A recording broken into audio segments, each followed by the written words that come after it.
హైదరాబాద్లోని బంజారాహిల్స్లో గల ప్రభుత్వ స్థలాన్ని 750 కోట్ల విలువ గల ప్రభుత్వ స్థలాన్ని కబ్జాదారులు ఆక్రమించగా ఆ స్థలాన్ని హైడ్రా స్వాధీనం చేసుకుంది.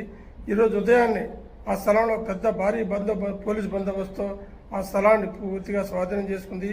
పార్థసారథి అనే వ్యక్తి సర్వే నెంబర్ 403లో గల ఆ స్థలాన్ని 5 ఎకరాలు గల ఆ స్థలాన్ని స్వాధీనం చేసుకునేందుకు గత కొంతకాలంగా ఆ లోపల సెట్లు వేసి వేటకోకలను కాపలాగా ఉంచి, అలాగే బౌన్సర్లను కాపలాగా ఉంచి చుట్టూ రేగుల చెట్లు అదేవిధంగా రేగులు కూడా పాతిపెట్టి ఎక్కడికక్కడ పూర్తి పటిష్టమైన బందోబస్తు ఏర్పాటు చేశారు.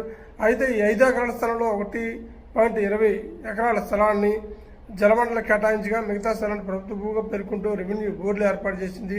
అయితే ఆ బోర్డులను తొలగించి ఎక్కడికక్కడ ఆ బోర్డులు పూర్తిగా తీసివేసి అక్కడ ఒక సెక్యూరిటీ రూములు నిర్మించడంతో పాటు రోడ్డు పక్కగా రేకులు ఏర్పాటు చేసి ఆ స్థలాన్ని పార్థసారథి అనే వ్యక్తి ఆక్రమించాడు. అయితే అతను పేర్కొంటున్న విధంగా సర్వే నెంబర్ 403/52 స్థలంలో సర్వే పేపర్లు చూపిస్తుండగా ఇక్కడ ప్రభుత్వ సర్వే స్థలం అయితే 403లో ఉందని రెవెన్యూ అధికారులు పేర్కొన్నారు. ఒకవైపు రెవెన్యూ అధికారులు, మరోవైపు జలమండలి అధికారులు ఇచ్చిన ఫిర్యాదు మేరకు హైడ్రా అధికారులు అయితే ఇవాళ పొద్దున్నే పెద్ద భారీ బందోబస్తు వచ్చి, పోలీసు బందోబస్తు వచ్చి ఆ స్థలాన్ని స్వాధీనం చేసుకుని ఆ లోపల ఉన్న సెట్లను, అదేవిధంగా వేట కుక్కలను, బౌన్సర్లను అందరినీ తరిమేసి ఈ స్థలం ప్రభుత్వానిదంటూ ఎక్కడికక్కడ ఆ స్థలం చుట్టూ బోర్లు ఏర్పాటు చేశారు.